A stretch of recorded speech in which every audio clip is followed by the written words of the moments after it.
Bonjour à toutes et à tous, bienvenue sur KTV Kwezi FM, le 106.9 pour ce temps de parole, toujours en direct à la radio et à la télévision. Ils sont avec nous, Rivo du SNUPP, bonjour.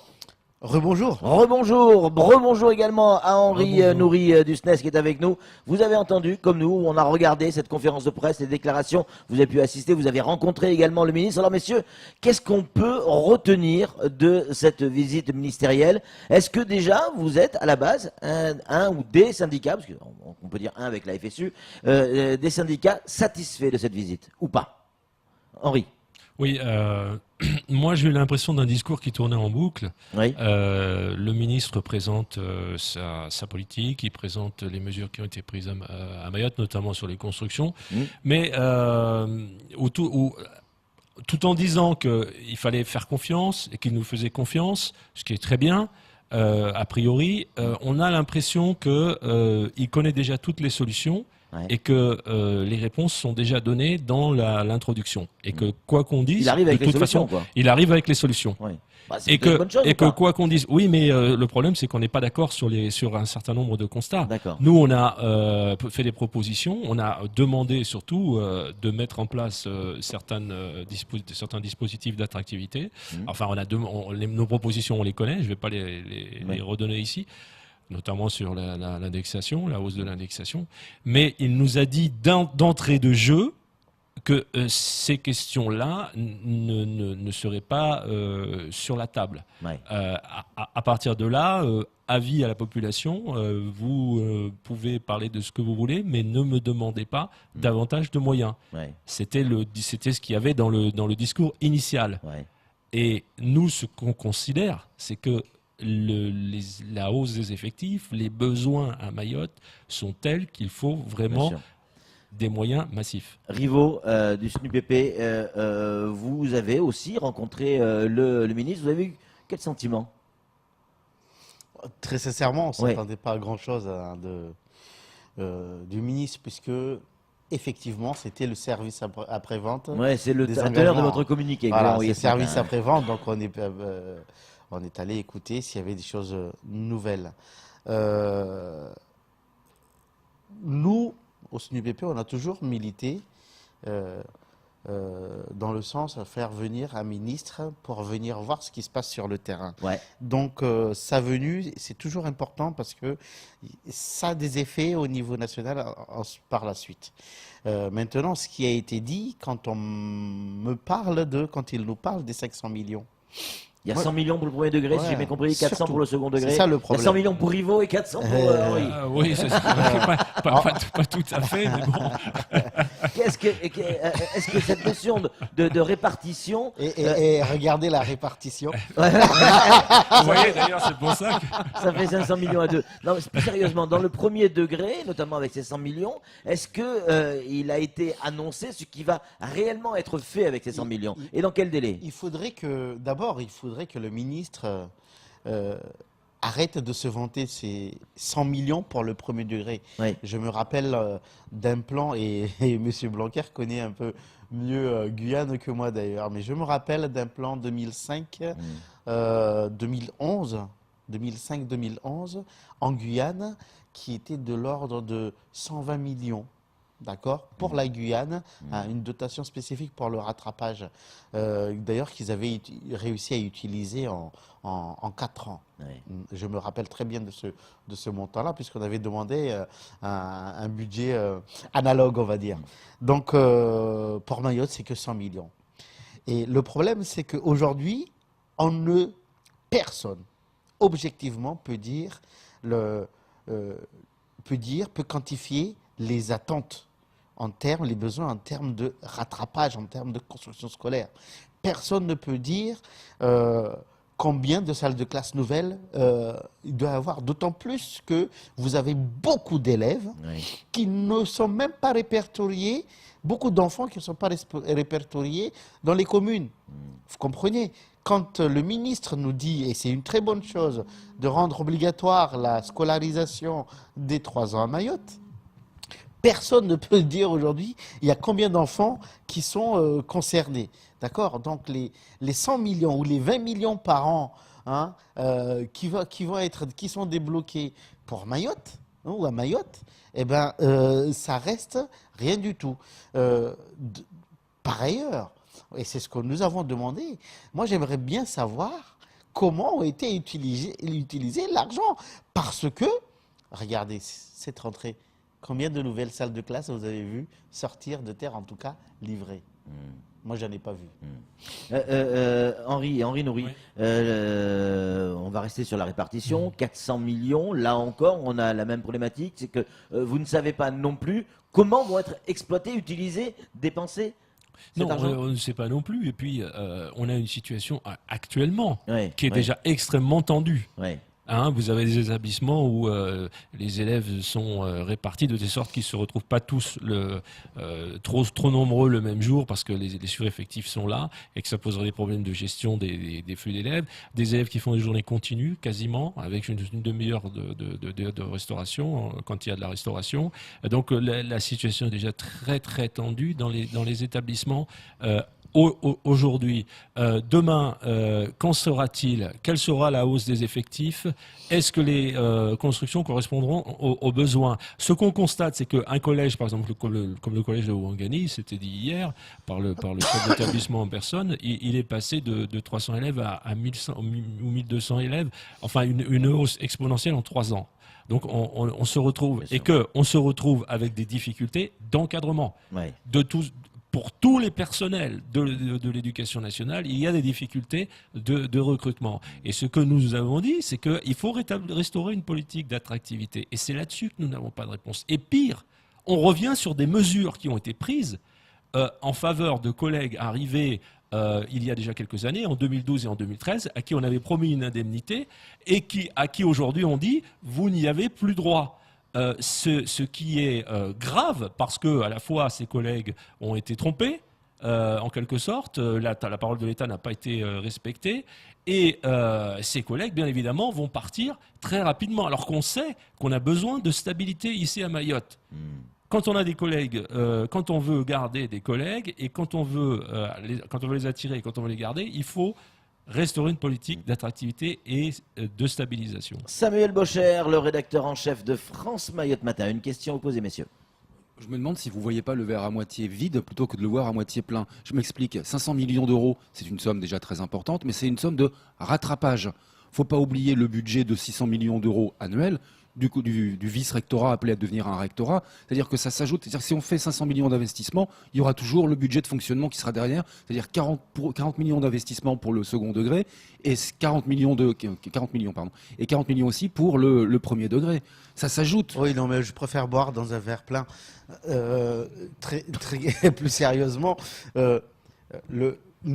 quand on regarde actuellement les attentes et le budget tel que c'est annoncé, c'est pas suffisant. Alors vous pouvez dire que c'est moitié plein ou moitié vide, mais en tout cas, c'est pas suffisant. Et qu'aujourd'hui, on va pas se pavaner, on va pas se vanter de faire des efforts, quand on sait déjà que les efforts qui sont faits ne sont pas, ne suffisent pas. C'est tout. Et ensuite, bon, qu'on nous demande de reconnaître qu'il y a eu des efforts, ok, mais permettez-nous de dire aussi que ce n'est pas suffisant et qu'à partir de ce moment-là, on ne peut pas se satisfaire. Messieurs, il y a un certain nombre de vos collègues, alors on avait eu cette information, on l'a vérifiée, elle s'avère exacte, un certain nombre de vos collègues qui sont enseignants en situation irrégulière sur le territoire de Mayotte. Vous, en tant que syndicaliste, ça vous inspire quoi, ça? Compliqué comme réponse, hein? Oui, enfin, ces collègues qui ont été reconnus donc capables de travailler dans le second degré doivent pouvoir. Mais leur carte de trouver séjour n'a pas été renouvelée. Oui, mais pour les ça raisons que l'on connaît. relève de la préfecture. Hein. Ça relève pas de l'intervention directe.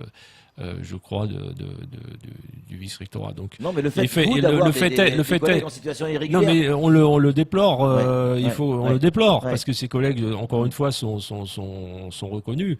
Le ministre n'est pas revenu là-dessus. Sont on n'a pas reconnus. parlé. Hein.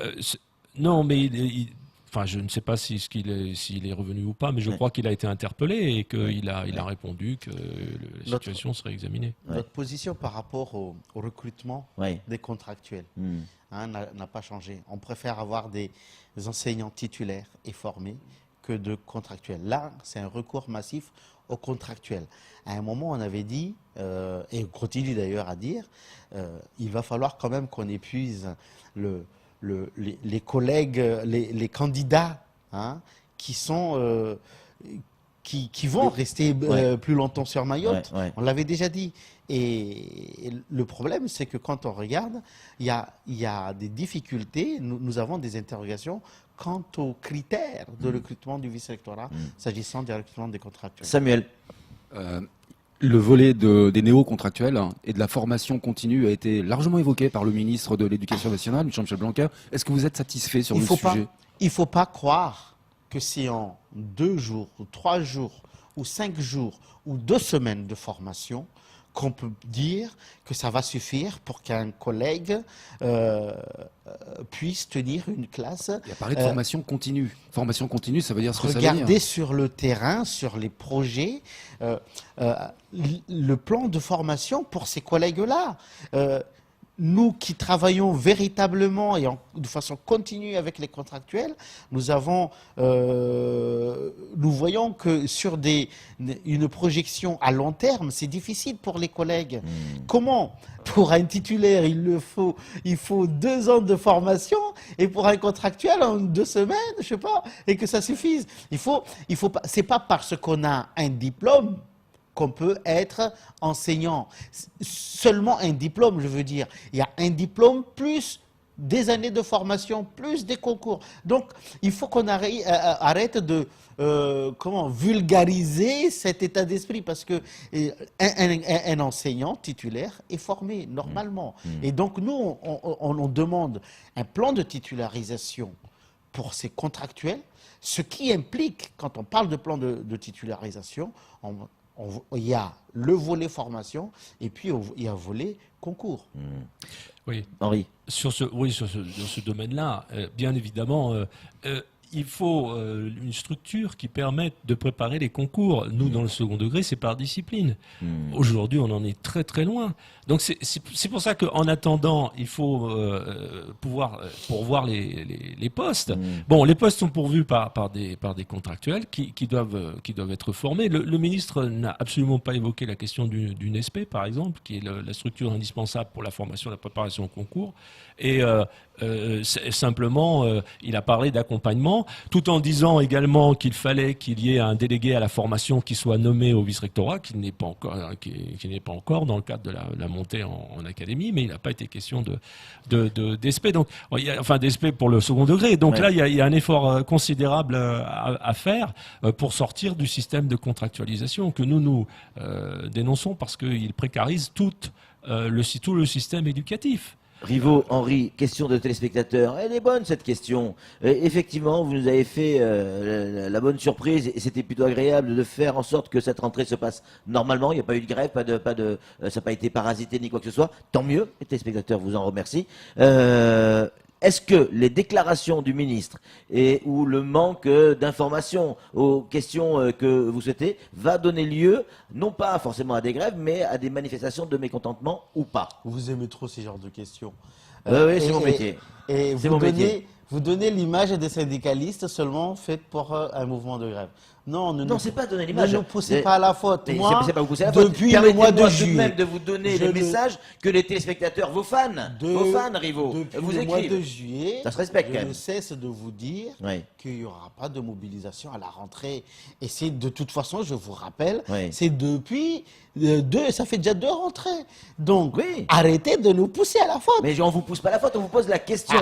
La question, est-ce que ce qu'a dit le ministre n'est pas de nature derrière à effectivement engager autre chose, Henri? Écoutez, je crois que le ministre, il appartient à un gouvernement dans lequel il y a eu des déclarations aussi qui ont été faites, je rappelle, sur les indexations par le président de la République lui-même, qui laissait entendre qu'un jour, il faudrait éventuellement revenir sur les indexations, alors que nous sommes en train de dire qu'il faudrait les augmenter. Là, on nous dit non, peut-être qu'un jour, il faudra les baisser. Il y a eu une déclaration sur l'abattement fiscal, je rappelle, d'hommes de 40%.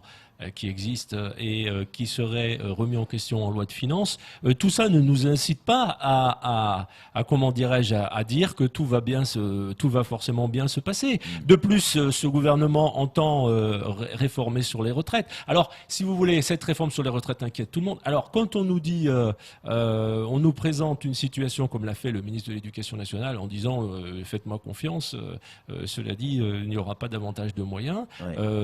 Bon, on n'est pas forcément très satisfait du résultat de sa visite, même si sa communication a probablement de son point de vue été bonne. Mais nous, on reste quand même sur l'idée que quand on veut avoir une politique, quand on affiche, disons, la volonté de faire évoluer le système éducatif à Mayotte de manière positive, il faut aussi s'en donner les moyens. Vous savez, ça rappelle la démission d'un certain ministre de l'écologie, hein, notamment Nicolas Hulot, qui a démissionné hier. Qui a démissionné hier et qui a dit il faut, pour une politique, faire une politique, il faut s'en donner les moyens. Une politique de l'écologie, il faut s'en donner les moyens. C'est la même chose pour l'éducation. Alors sur la question de savoir s'il y aura des mouvements de grève, etc., ça c'est une question qui dépendra, je pense, des décisions qui seront prises par ce gouvernement. Ouais.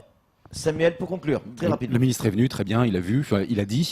Il est reparti. Il est reparti. En attendant, le grand architecte de l'univers éducatif à Mayotte, ça reste quand même aujourd'hui Stéphane Martens.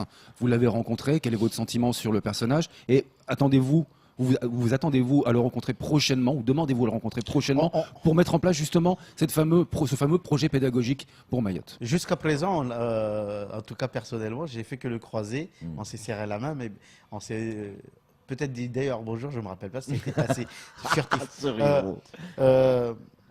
J'ai relevé à plusieurs reprises le ministre nous parlait de dialogue social.